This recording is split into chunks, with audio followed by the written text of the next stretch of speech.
여러분은 하나님께서 나의 삶을 다스리실 때에 어떤 은혜가 나타나는지 기대가 되십니까?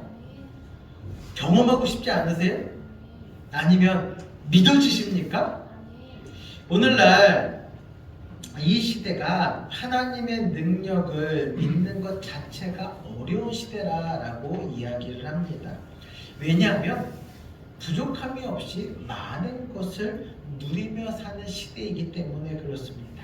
그러다 보니까 절박함이나 간절함이 사라진 시대입니다. 저희 할머니나 저희 어머니 시대만 하더라도 가난했던 그 시절, 궁핍하고 어려워지던 그 시절에 뭔가 문제가 있고 뭔가 어려움이 있으면은요, 곧장 이불 싸들고 교회로 달려가셨어요. 그래서 밤새 철야 기도하셨던 그러한 시절이었습니다. 이 앞에도 보면은 담요가 있어요. 여러분들 주변에 무릎 담요가 있긴 한데 이 앞에는 큰 담요가 있습니다. 왜냐하면 매일매일 중보기도하러 나오시는 우리 권사님들 또 중보기도 하실 때에 겨울에는 춥기 때문에 물론 히터를 틀고 있기도 하지만 추우면은 바닥에서 올라오는 냉기로 인해서 추울 때 덮으시라고 큰 담요를 준비해 두었습니다. 제 어린 시절에 교회 가면요 이러한 담요들이 의자 곳곳에 놓여 있었어요. 그만큼 밤새워 기도하는 분들이 많았다라는 의미입니다. 그만큼 절박한 시절이었고 뭔가 문제만 있으면 교회로 좀 달려와서 담요 뒤집어 쓰고 그 추운 날에도 교회 옛날에는요 막 엄청 추웠잖아요. 그런 때에도 외풍이 있던 그 시절에도 담요 뒤집어 쓰고 밤새도록 기도했던 그러한 시절이었다는 말씀입니다. 그런데 지금은요 그런 모습을 찾아볼 수가 없습니다. 돈이 필요하면 은행이나 카드 대출 받아서 다 해결합니다. 아프면 병원 가요. 여러분 예전에는요 암에 걸렸습니다 하면은요 교회 나와서 막 부르짖어 기도하고 막 치유를 위해 암이 낫기를 위해 막 교회에서 막 다 같이 막 기도했는데 지금은 그런 일 없잖아요. 의료 수준 우리나라 의료 수준이 세계 최고 수준이다 보니까 암에 걸려도 서울에 있는 대형 병원 가면은 고칠 수 있습니다. 수술하면 됩니다. 잘 관리하면 됩니다. 그래서 그냥 다 해결하거든요. 암에 걸리면 무조건 죽는다고 해서 엎드려 기도했던 시대와는 이제는 완전히 달라져 있는 것을 볼 수가 있습니다. 삶에 어려움이 생기거나 자녀들에게 문제가 생기거나 고난과 걱정거리가 있으면 우리 대부분요 읍사무소에 복지계를 가거나 생활지원센터 가거나 또 문제를 해결해 줄 수 있는 관공서나 기관을 찾습니다. 이제는 굳이 교회에 와서 기도하려고 하지 않는다라는 거예요. 눈에 보이지 않는 기도보다 눈에 보이는 것들을 의지하는 시대가 되었다라는 것이죠. 좀 가까운 예로요. 여기 계신 분들 가운데에 연세 많으신 분들은 스마트폰 이걸로 그냥 전화하고 문자하고 이런 것만 하지 많은 활용을 하지 못하지만 좀 젊은 세대만 보더라도 또한 여기 계신 분들 가운데 스마트폰 이용해서 모든 걸 다 정보를 얻고 문제를 해결하는 분들도 꽤 많이 있습니다. 여러분 은행 가세요? 저는 은행 안 간 지 꽤 오래됐어요. 1년에 한 번, 두 번 갈까 말까 합니다. 왠 줄 아세요? 은행 거래를 안 해서가 아니라 핸드폰으로 다 하기 때문에.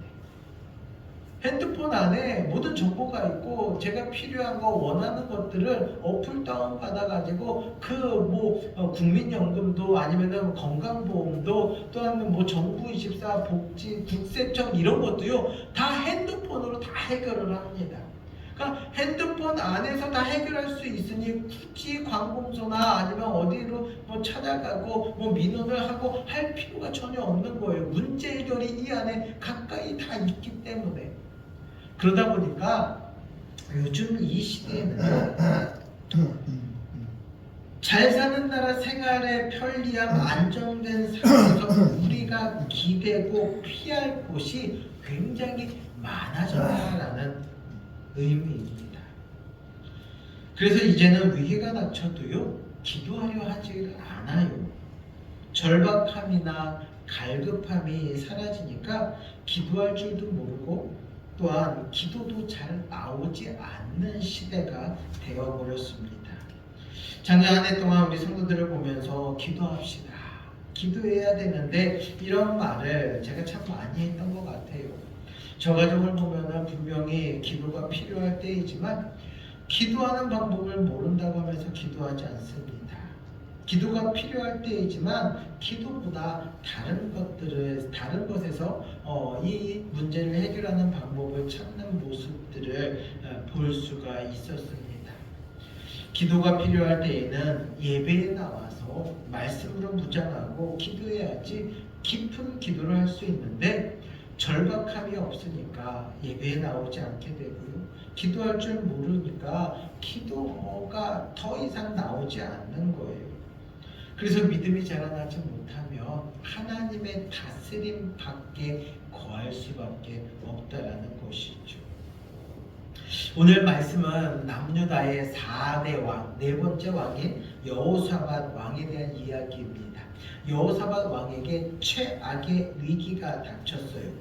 그때에 하나님의 다스림 안에 있다 보니까 그 하나님의 다스림을 통해 여호사밧에게 일어났던 경험들, 이걸 통해서 우리가 다시 한번 기도를 회복하고 절박한 가운데 하나님 앞에 나올 수 있는 믿음의 은혜가 저와 여러분들에게 있기를 주님의 이름으로 간절히 축원합니다.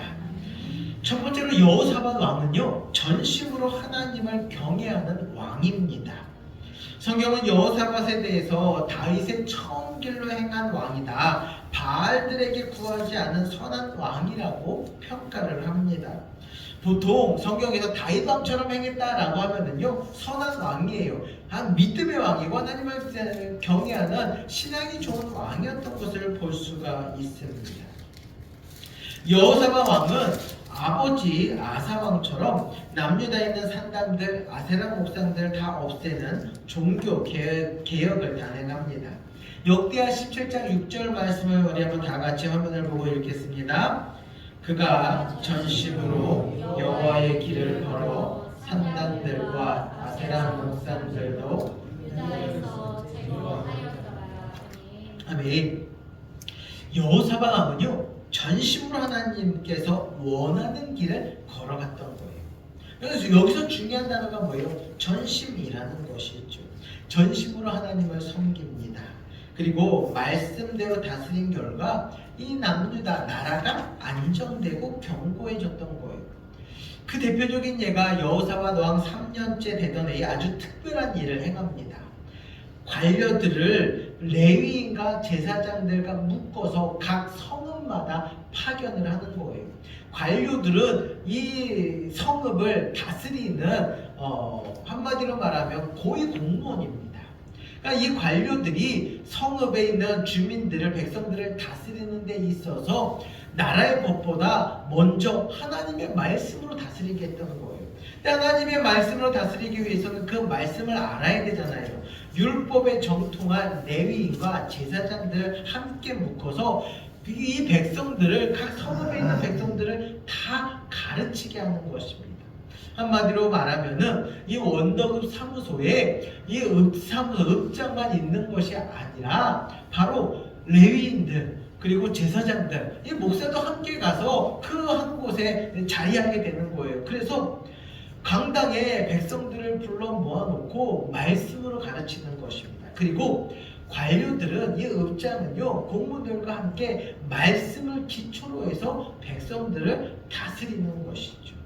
그러니까 이 여호사밧 왕은 온 나라를 하나님의 말씀을 안에서, 하나님의 말씀을 바탕으로 온 백성들을 다스리게 했다라는 말씀입니다.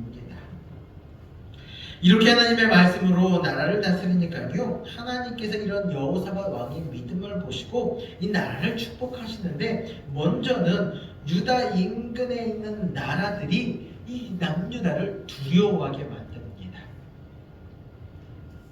유다를 두려워하니까 싸우고자 하는 나라들이 없는 거예요. 그리고 더 이상 이 유다에게 침략하거나 아니면 시비를 걸고 하는 나라들이 없는 것뿐만이 아니라 조공을 바치게 합니다. 아니 유다가 두려우니까요 스스로 알아서 와서 여호사밧 왕에게 우리와 화친합시다. 우리와 친하게 지냅시다. 대신 우리가 이 나라에 조공을 바칠게요. 이런 나라들이 옆에서 인근 나라들에게 일어나기 시작하는 거예요. 여러분, 여호사밧을 축복하신 하나님은요 싸우지 않고도 이기는 나라를 만들어 주신 줄로 믿으시기 바랍니다.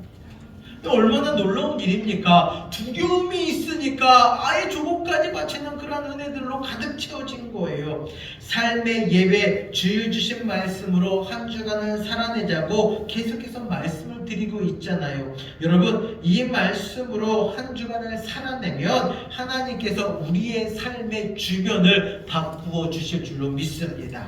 여호사밧 왕이 말씀대로 나라를 다스리니까 주변 인근 나라들의 반응이 달라졌던 것처럼 우리가 말씀으로 살아내면 내 주변의 환경이 달라질 줄로 믿으시기 바랍니다. 하나님의 은혜로 나라가 평화로워지니까 여호사밧 왕은요 성읍을 굳건히 세웁니다. 견고한 요새를 만들고요 국고성을 건축하고 용맹스러운 군사들을 양성을 합니다. 아버지 아사 왕 때도 마찬가지로 나라가 평안해서 군대를 58만 명의 군대를 양성했거든요.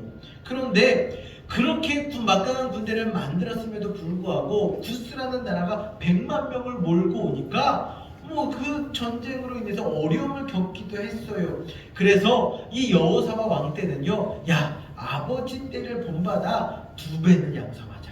116만 명의 군대를 양성을 합니다. 그것도 어떠한 나라가 100만 명의 군대가 쳐들어와도 두렵지 않을 만큼 큰 용사로 만든 거예요. 여러분, 군대가 있어도 오합지졸인 군대가 있는가 하면은 한 사람 한 사람의 군인들이 용사인 군대가 있어요. 바로 이 여호사밧 왕 때는요 116만 명의 군대가 큰 용사라는 거예요. 그러니까 어떤 나라가 쳐들어와도 두렵지 않을 만큼 강력한 군대를 만들었다라는 것이죠. 태평성대를 누리고 있기에 백성들의 삶은 평안하고 부족함이 없을 정도로 나라가 빠른 시간 안에 견고하게 세워졌습니다. 마치 오늘 우리가 살아가는 이 시대와도 같다라는 생각이 들어요. 모든 것이 준비되어 있습니다. 편리한 생활이 갖춰져 있습니다. 돈만 있으면 뭐든지 살 수 있는 시대, 누릴 수 있는 시대가 되었습니다. 우리가 이런 좋은 시대를 살 수 있었던 이유가 무엇입니까? 남유다에서는 여호사밧 왕이 하나님의 말씀으로 나라를 다스렸던 것처럼 여러분 100년 전만 하더라도 이 나라는요 일본에 점령당해서 일제강점기에 그런 아픈 역사가 있었어요. 그때에 민족 대표 33인으로 대표되는 이들 가운데 반이 기독교인이었습니다. 여러분, 나라를 빼앗겼을 때에 이 나라의 기독교 인구는 불과 얼마 안 되었지만 그 기독교인들이 나라를 위해 기도하고 생명 바쳐 목숨 바쳐 독립을 위해 싸웠더니 이 나라가 독립하게 되었고요. 그리고 전쟁 이후에 정말 이 나라가 정말 기도하는 사람들로 이루어지고 나라와 민족을 위해 기도하고 철회하며 기도하고 어려움이 있을 때 기도하고 한국교회가 여의도 광장에 모여 100만 명이 모여 기도하던 그 시대에 그 기도의 힘으로 말미암아 한강의 기적이 이루어졌고 오늘 이처럼 잘 살 수 있는 선진국의 대열에 들어가게 된 것을 믿으시기 바랍니다. 여러분, 우리 부모님 시대, 조부모님 세대에는요 눈물의 기도와 절박한 간구가 있었습니다. 그런 기도가 밑바탕이 되어서 오늘 우리의 삶을 영위할 수 있었다라는 사실이 있죠. 두 번째로 위기 앞에 다시 기도로 나아가야 합니다. 여호사밧 왕의 통치로 인해 태평성대가 계속해서 이어질 것처럼 보였는데 여호사밧 왕은요 막강한 군사력과 안정적인 경제력을 바탕으로 그것을 좀 더 견고히 하고자 북이스라엘의 아합왕과 화친을 합니다.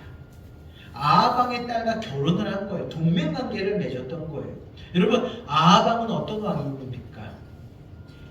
북이스라엘의 왕들 가운데, 북이스라엘은요 다 악한 왕이잖아요. 하나님을 떠났던 왕들이거든요. 그런데 그 악한 왕들 가운데 최고로 악한 왕이 누구냐면 아합 왕이에요. 선한 왕이었던 여호사밧 왕이 하나님을 믿음으로 말씀대로 이 나라를 다스리는데 그것도 부족해서 가장 악한 왕과 동맹관계를 맺는 거예요. 그의 딸과 결혼을 한 거예요. 그래서 아합 왕이요 여호사밧 왕에게 야 나랑 이제 저 나라를 동맹하고 전쟁을 하자. 전쟁을 일으켰을 때에 아합 왕은요 그 전쟁 때문에 죽고요, 여호사밧 왕은요 죽음의 위기에서 겨우 살아나서 수치스럽게 도망와서 유다로 도망오게 됩니다. 북이스라엘과의 동맹으로 인해서 경제적인 손실도 어마어마하게 입었던 것을 볼 수가 있어요. 그러다 보니까 이제 이 인근의 나라들이 남유다를 두려워했잖아요. 그래서 조공까지 바쳤잖아요. 그런데 이 사건으로 인해서 더 이상 이 남유다와 여호사밧 왕은요 두려운 존재가 되지 않았습니다. 막강한 군사력을 가지고 있었지만 이제는 싸워볼 만한 상대, 만만한 상대가 되어버렸어요. 그래서 이 오늘 말씀 20장 1절 말씀을 보게 되면은요 모압과 암몬과 마온 이 3개국이 연합해서 남유다를 침략해 들어옵니다. 어마어마한 수가 침략해 들어와요. 여호사밧 왕 때에 116만 명, 100만 명이 넘는 군대가 있었지만 그 군대를 가지고도 이 상대편이 워낙 많은 군대가 몰려 들어오니까 두려움을 느낄 정도의 그런 군사들이 쳐들어옵니다. 여러분, 이 이야기가 마치 오늘 우리의 모습처럼 여겨지지 않습니까? 예전에는 어려움만 있으면 쭉 교회로 달려가서 절박한 심정으로 부르짖어 기도했습니다. 주일 말씀을 들으면서 오늘의 말씀이 내게 주신 말씀처럼 여겨져서 가슴에 새기고 한 줄을 이 말씀 붙들며 살아갔습니다. 그런데 지금은 너무나도 편한 시대예요. 신앙이 습관이 되어버렸습니다. 문제를 해결할 능력이 더 이상 없어진 거예요. 왜요? 기도하지 않으니까, 절박함에 부르짖지 않으니까.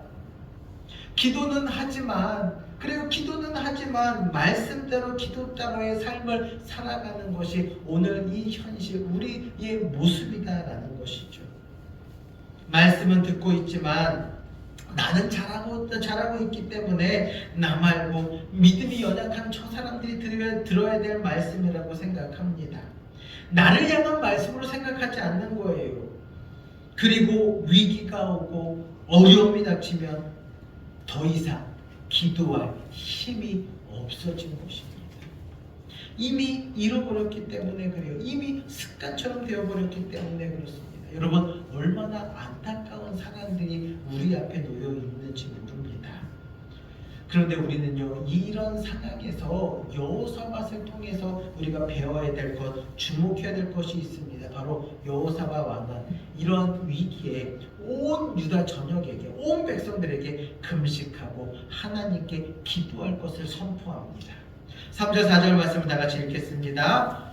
여호사밧이 여호와께로 낯을 향하여 간구하고 온 유다 백성에게 금식하라 공포하되 유다 사람이 여호와께 도우심을 구하려 하여 유다 모든 성읍에서 모여와서 여호와께 간구하더라. 아멘.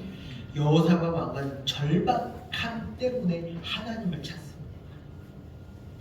자신만이 아니라 온 백성들에게 금식하며 우리 함께 하나님 앞에 나가서 기도합시다 라고 선포합니다. 온 남유다 백성들은 선포한 대로 모여서 금식하며 기도하게 됐죠. 여호사밧 왕은 생사의 기로에 놓인 상황 속에서 절박한 심정으로 하나님을 찾습니다. 절박함이, 간절함이 다시 기도로 세우셨다는 말씀이에요. 여러분들에게 혹시 간절함이 있으세요? 지금 내 상황 가운데 절박한 마음이 있습니까? 마음이 힘들고 홀로 버티기 힘든 상황이 있느냐라는 말씀이에요. 그렇다면 그 절박한 심정을 기도에 무릎으로 바꾸시기를 주님의 이름으로 간절히 축원합니다.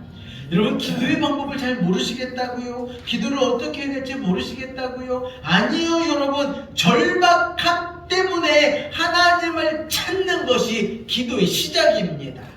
내가 기도하는 방법을 모른다 하더라도, 어떻게 기도할지 모른다 하더라도 절박하고 간절한 심정 때문에 그 마음으로 하나님 앞에 나오는 것 자체가 기도의 시작이다라는 말씀이에요. 여러분, 하나님이 야 너는 기도할 줄도 모르니 서로 물론 결론으로 딱 나눠가지고 딱딱딱딱 말에 맞게 조리 있게 기도를 해야지 내가 들을 수 있지, 아니면은 부르짖어 큰 소리라도 내야지, 이렇게 하나님이 기도의 방법을 알려주시는 것이 아니에요. 그런 기도만 들은 것이 아니에요. 목사님처럼 권사님처럼 유창하게 기도하는 거, 이걸 원하는 것이 아니에요. 하나님이 지금 여러분들에게 원하는 거 바로 무엇이냐? 절박한 심정으로 그저 하나님 앞에 나오는 거. 그래서 하나님 나 좀 도와주세요, 이 한마디, 이 단 한마디 때문에 하나님이 그 우리의 기도를 들으시고 응답하여 주시는 줄로 믿습니다.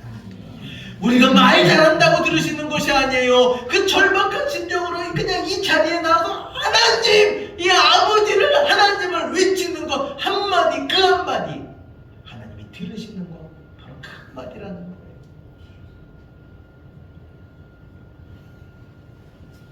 하나님을 찾지 않고서는 기도가 시작되지 않습니다. 근데 오늘날 대부분의 성도들이 이렇게 안정된 삶에 익숙해져 있다 보니까 절박한 상황이 와도 세상에서 방법을 찾으려고 하고 내 스마트폰에서 어떻게 해결하지? 라고 하지 기도하려 하지 않는 사람입니다. 제가 기도하자라고 하면 목사님 저를 위해 기도해 주세요 라고 하지, 정작 본인은 기도하지 않고 세상에서 해법 찾기에 바쁩니다. 그러니 길도 없고 답도 없는 곳에서 그 어둠 속에서 종일토록 헤매고 있다라는 말씀입니다.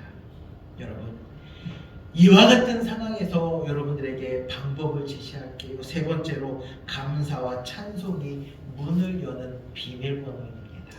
따라해보세요. 감사와 찬송. 감사와 찬송. 감사와 찬송이 문을 여는 비밀번호예요. 저는 이 말씀을 역대하 20장의 말씀을 계속해서 묵상하는 가운데에 오늘 읽었던 본문 20절에서 23절 말씀이 아니라 13절 말씀이 눈에 확 들어오는 거예요. 13절 말씀. 13절을 우리 한번 다 같이 큰 소리로 읽어보겠습니다. 시작! 유다 모든 사람들이 그들의 아내와 자녀와 어린이와 더불어 여호와 앞에 섰더라. 아멘. 다시 한번 더 큰 목소리로, 유다 모든 사람들이 그들의 아내와 자녀와 어린이와 더불어 여호와 앞에 섰더라. 아멘. 지금 여호사밧 왕이요, 성전 뜰에 서서 이렇게 모여있는 백성들을 향해 같이 기도하고 있습니다. 근데 여러분, 보통 성전 뜰 안에 있는 사람들은요, 성경에서 사람 수를 셀 때 누구를 셉니까? 전쟁에 나아갈 수 있는 성인 남자의 수만 세는 거예요. 그런데 오늘 이 말씀에 보면은 누구를 세고 있어요? 누가 있어요? 아내와 또 누구요? 자녀와 또 누구요? 어린이가 있다는 거예요. 어린이가 있다는 거예요. 여러분, 여기서 말하는 어린이들은요, 우리가 생각하는 초등학생들 이런 아이가 아니라요, 젖먹이 어린이, 아장아장 걷는 어린이를 말하는, 아기들을 말하는 거예요. 젖먹이 아이들이 자기 발로 왕이 기도하자라고 했으니까 자기 발로 걸어 나올 수 있나요? 아니에요. 엄마 품에 안겨 나올 수밖에 없는 거예요. 비록 엄마 품에 안겨 나왔지만 기도하는 자리에 함께 있는 것이 은혜다라는 말씀이에요. 기도하는 자리에 함께 있는 것 자체가 은혜인 줄로 믿으시기 바랍니다. 여러분, 신앙이 젖먹이 신앙이라도, 아장아장 걷는 아기 같은 신앙이라도 기도하는 자리에 나오면, 절박한 심정으로 기도하는 자리에 나오면 하나님께서 들으시고 응답하여 주실 줄로 믿습니다. 들으실 줄로 믿습니다. 나오면 되는 거예요. 하나님의 역사는요, 절박한 심정으로 하나님 부르는 것부터 시작된다. 된다는 거예요. 전 아장아장 걸어 나오면 된다는 거예요. 젖먹이 신앙이라도 나오시면 되는 줄로 믿습니다. 이때 여호와의 영이 레위 사람 야하실에게 임합니다. 하나님의 말씀을 그가 대언하는데 17절 말씀 다 같이 읽겠습니다. 이 전쟁에는 너희가 싸울 것이 없나니 대열을 이루고 서서 너희와 함께한 여호와가 구원하는 것을 보라. 유다와 예루살렘아 너희는 두려워하지 말며 놀라지 말고 내일 그들을 맞서 나가라. 여호와가 너희와 함께 하리라 하셨느니라. 아멘. 116만의 대군을 압도하는 3개국의 연합군대가 모래알처럼 쫙 하고 있습니다. 두려움이 느낄 정도로 상대가 너무나도 강력한 거예요. 그런데 하나님이 말씀하십니다. 너희가 싸울 것이 하나도 없어. 너희는 싸울 것이 하나도 없어. 그러니 두려워하지 말고 놀라지 말아라. 내가 너희와 함께 가서 싸우겠다. 할렐루야! 할렐루야! 여호사밧 왕은 하나님의 말씀을 전적으로 믿었어요. 믿으니까 감사와 찬양이 나오게 됩니다.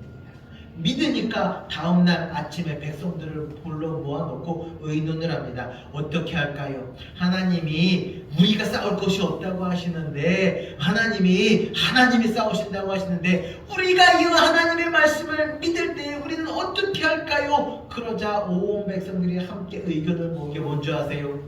그렇다면 우리 하나님을 찬양합시다. 우리를 위해 대신해서 싸우신 하나님을 찬양합시다.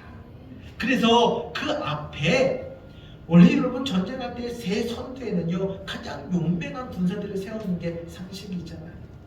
근데 그 앞에 찬양하는 레위인들을 예복을 입혀서 앞에 세웁니다. 어떠한 전쟁에도 칼과 방패로 무장하지 않은 그런 군사들을 앞에 최정면에 세울 수는 없는 거예요. 그런데 그 하나님의 말씀이 믿어지니까 하나님의 말씀이 믿어지니까 예복을 입힌 찬양대를 그 앞에 세워 하나님을 찬양하도록 했습니다. 여러분 21절 하반절부터 22절 상반절의 말씀을 화면을 보고 다 같이 읽겠습니다. 여호와를 찬송하여 이르기를 여호와께 감사하세 그의 인자하심이 영원하도다 하게 하였더니 그 노래와 찬송이 시작될 때에 아멘. 뭐가 시작될 때예요? 노래와 찬송이 시작될 때에. 노래와 찬송이 어떤 마음에서부터 시작됩니까? 감사하니까.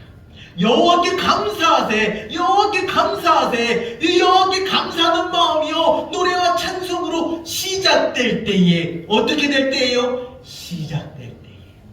앞에 예복을 입은 레위인들이 찬양대가 쫙 서서 하나님 앞에 감사하는 마음으로 노래와 찬양이 쫙 시작되니까 어떤 일이 일어납니까? 이 왕을 두려워하게 만들었던 이 3개국 연합군대가 자기들끼리 싸워서 전멸한 거예요.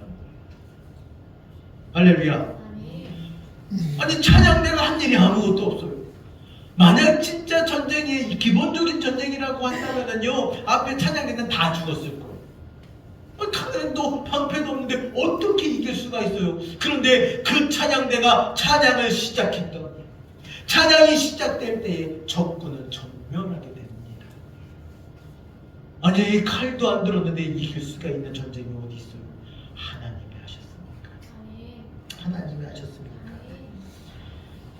감사와 찬송이 시작되에 하나님의 다스림이 나타납니다. 하나님의 역사가 나타납니다. 여호사밧 왕을 두려움과 공포로 몰아넣었던 3개국 연합군대가 눈앞에서 완전히 사라지게 되는 줄로 믿으시기 바랍니다. 남유다 군대는요 칼 한 번 휘두르지 않았어요. 대신에 3일 동안 전리품을 획득하게 됩니다.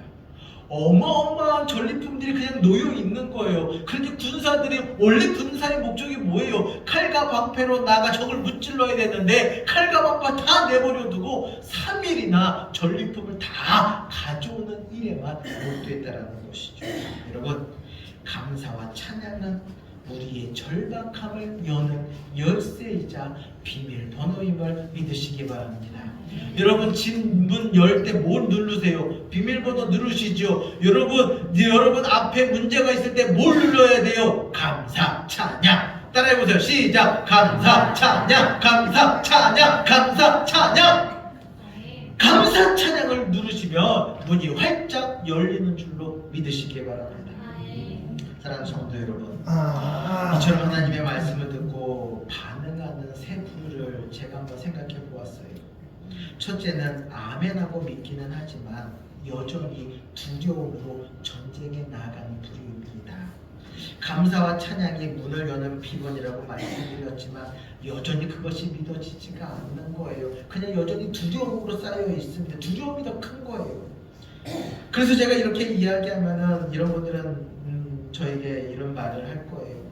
목사님은 지금 내 앞에 닥친 현실을 모르기 때문에 말씀대로 살라고 하시지, 지금 내가 겪고 있는 고통을 아신다면 절대로 그런 말씀 못 하실 거야. 이렇게 생각하는 분들이 분명히 있을 것입니다.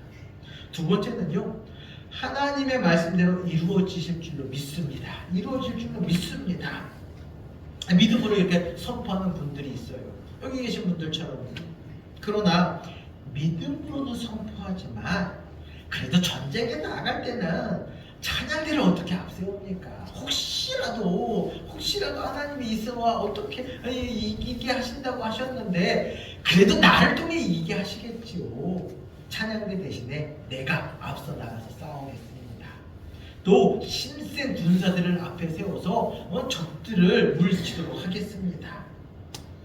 오늘 하나님께서 저들을 이기게 하신다는 믿음을 가지고 내가 나가서 싸우겠습니다. 이게 오늘 우리의 모습이기도 합니다. 대체적으로 다 모든 성도들이 이렇게 나가는 거예요. 그래요. 말씀을 듣고 아멘으로 받지만 하나님이 하시겠다는 것은 알겠지만 그래도 내가 나가서 싸우는 게 이겨야지, 그래야지 또 하나님이 나를 통해 승리하게 하시지. 우리가 할 게 아무것도 없다고 했는데도 불구하고 그래도 내가 할래요 하면서 나아가는 모습이 오늘 이 시대의 대부분의 성도들의 모습입니다. 물론 여러분, 내 의지대로 싸우면 이기게 하십니다. 왜요? 하나님이 약속하셨으니까, 이기게 할게 약속하셨으니까. 그런데 이기는 것이 끝입니다. 더 이상의 결과는 볼 수 없을 거예요. 세 번째는 이 여호사밧처럼 찬양대를 앞세우는 것이죠. 이것은 하나님의 말씀에 대한 완전한 신뢰가 아니고서는 할 수 없는 일이에요. 굉장히 파격적인 믿음입니다. 제가 작년부터 자주 하는 말이 있잖아요. 우리의 삶에서 말씀으로 몸부림치며 살아봅시다. 삶이 예배가 될 수 있도록 한번 삽시다. 죄송한 말씀이지만 우리 교회 성도 대부분의 모습을 보면은 저도 마찬가지겠지만 첫 번째 말씀 아니면 두 번째 모습이 다 우리의 모습입니다. 두 번째 말씀처럼 믿음으로는 선포하지만 내가 직접 나가서 싸우겠다라는 의지가 더 강한 분들이 바로 우리의 모습이에요. 나의 모습입니다. 그러나 여호사밧 왕처럼 전적으로 신뢰해서 칼과 방패로 무장한 군인이 아니라 예복을 입은 찬양대를 세우겠다라는 생각, 여러분 혹시 하실 수 있으세요? 여러분 이렇게 한번 맡길 수 있으신가요? 뭔가 좀 불안한 마음이 들지 않나요? 그게 나의 믿음의 현 상태이다라는 사실이죠. 만약 제가 이제 뒤에 감사와 찬양의 비밀번호라고 말씀을 드렸잖아요. 지금 여러분이 살고 있는 집보다 더 크고 좋은 집을 하나님께서 준비하셨습니다. 그 집에 들어갈 수 있는 비밀번호를 여러분들에게 알려주셨어요. 이 번호로 문을 열면 네 앞에 펼쳐져 있는 더 크고 좋은 집이 다 네 거야. 이렇게 하신다면 여러분들은 어떻게 하시겠습니까? 하나님, 아무리 비밀번호 주셔도 지금 내가 살고 있는 집이 좋습니다. 그냥 난 내 집에서 그냥 살고 싶어요. 더 좋은 집은 필요 없습니다. 아니, 비밀번호 있다고 그 집이 제 집이 될 것 같지는 않네요. 이사하는 것이 귀찮고 지금 제 집에 머물러 있는 것이 훨씬 더 낫습니다. 아마 이러한 반응이 첫 번째, 두 번째 말씀드렸던 그런 반응일 거예요. 제가 왜 집에 비유하냐면 저에게 이런 경험이 있기 때문에 그렇습니다. 제가 광야에 있을 때 좁은 원룸에서 내 식구가 복잡복잡하게 살고 있었잖아요. 그런데 어느 날 집주인이요, 아니 목사님, 아이들과 좁은 집에서 사는 게 힘들지 않냐고 하시면서 아랫집에 계약이 끝났는데 그 집으로 이사하세요. 뭐 보증금을 더 올려주거나 월세를 더 올려주거나 이런 거 하지 않으셔도 되니까 그냥 지금 그대로 그 계약 조건에서 더 큰 집으로 이사하세요. 그러셨거든요. 근데 두 번째 제안이 왔을 때 저희는 아멘 하고 받고 이사를 했어요. 근데 첫 번째 제안이 있었을 때 정말 이사하고 싶었어요. 좁은 집에서 더 넓은 집으로 이사하라니까 이사하고 싶었어요. 근데 하나님께서 주신 선물이라고 생각하지 못했고 불편하긴 해도 뭐로 번거롭게 이사하나 여기에 우리는 더 오래 있을 생각도 없고 하나님께서 새 목회지 주시면은 바로 이사할 건데 이런 생각이 더 컸기 때문에 첫 번째 제안이 왔을 때는 이사하지 않았어요. 아니 괜찮습니다. 말은 감사한데 고맙긴 한데 그냥 있겠습니다 라고 말씀을 드렸습니다. 지금 우리의 모습하고 똑같아요. 새 집이 필요 없다고 거절하고 번거롭다고 거절하고 나에게는 다 생각이 있다고 하나님께서 주신 그 기회를 거절할 때가 많이 있습니다. 그런데 두 번째 제안이 왔을 때는요, 감사하고 찬양하며 이사했어요. 이삿짐 센터 불러서 이사할 수 있는 그런 돈도 없어서 사모님이랑 둘이 한 층밖에 안 되니까 집안산이 일일이 다 갖고 내려가면서 오르락내리락 며칠 동안 그렇게 해서 이사를 다 했어요. 집도 넓어지니까 방이 생겨가지고 애들도 너무 좋아하는 거예요. 그렇게 이사한 후에 1년이 지나서 새 목회지로 나왔습니다. 여러분, 저는요 이 말씀을 준비하면서 그런 생각이 드는 거예요. 야, 감사와 찬양이 더 넓은 집만 주신 것이 아니라 새 집 3일 동안 거둬들이는 전리품 이것만 주신 것이 아니라 감사와 찬양은 제게 새 목회지를 주신 줄로 믿으시기 바랍니다. 여러분, 하나님의 다스림의 목적은요 단지 이 전쟁에서 승리하고 3일 동안의 전리품을 거둬들이는 것이 아니다라는 말씀이에요. 마찬가지로 여호사밧 왕에게 지금 이 전쟁만 이기게 해주시느냐, 너의 기도, 너의 절박함을 들어서 내가 이기게 해줄게, 이것이 하나님께서 주시는 최고의 축복이냐? 아닙니다. 30절 말씀이 진짜 축복이에요. 30절 말씀을 다 같이 한번 읽어보겠습니다. 여호사밧의 나라가 태평하였으니 이는 그의 하나님이 사방에서 그들에게 평강을 주셨음이더라. 아멘. 보세요, 여호사밧이 다스리는 남은 날 동안에 이 유다에 어떤 은혜가 임했다고요? 평안의 은혜, 평강이 사방에서 몰려든다는 거예요. 하나님이 사방에서 그들에게 평강을 주셨더라. 사방에서 주시는 평강의 은혜가 임했다라는 말씀입니다. 얼마나 이보다 더 좋은 은혜가 어디 있겠어요.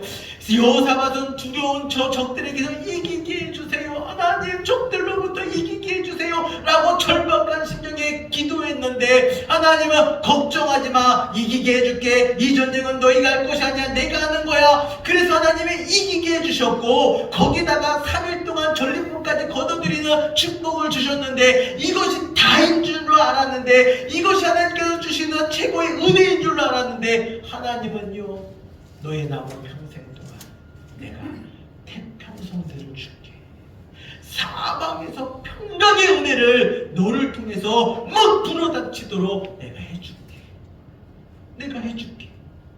여러분, 이 얼마나 놀라운 하나님의 축복입니까?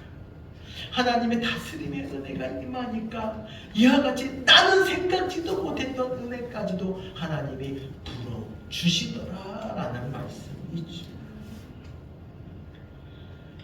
저에게도 마찬가지로 좋은 집으로, 더 넓은 집으로 이사했으니 하나님 감사합니다 라고 생각했지만 하나님께서 주시고자 하는 것은 새 목회지로 하나님의 사명의 자리로 다시 회복시켜 주시는 은혜였던 것입니다. 여러분, 여호사밧 왕이 다시 기도의 자리에 나오지 않았다면 어떻게 됐을까요? 그냥 태평성대 평안함의 안주에서 그 위기 때, 절박한 때에 기도의 자리로 나오지 않았다면 어떻게 됐을까요?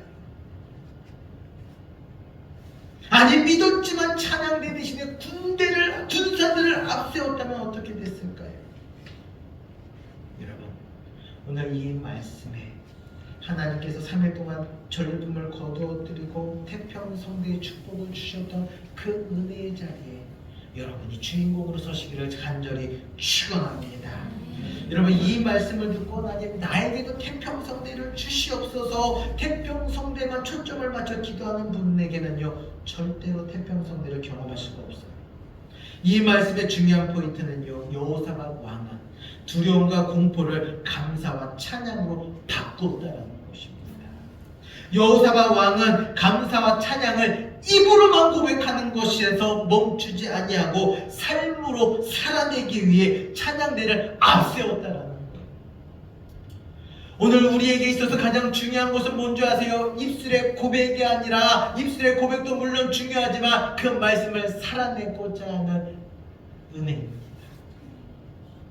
오늘 이 말씀처럼 여호사밧처럼 내 삶 가운데서도 감사와 찬양으로 내 삶을 살아내고자 하는 이 한 주간 동안 여러분, 감사와 찬양을 회복하시기를 간절히 축원합니다.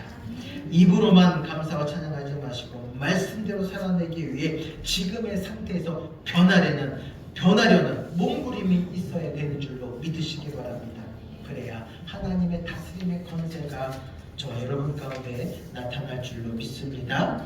함께 찬양합니다. 주님만이 왕이십니다.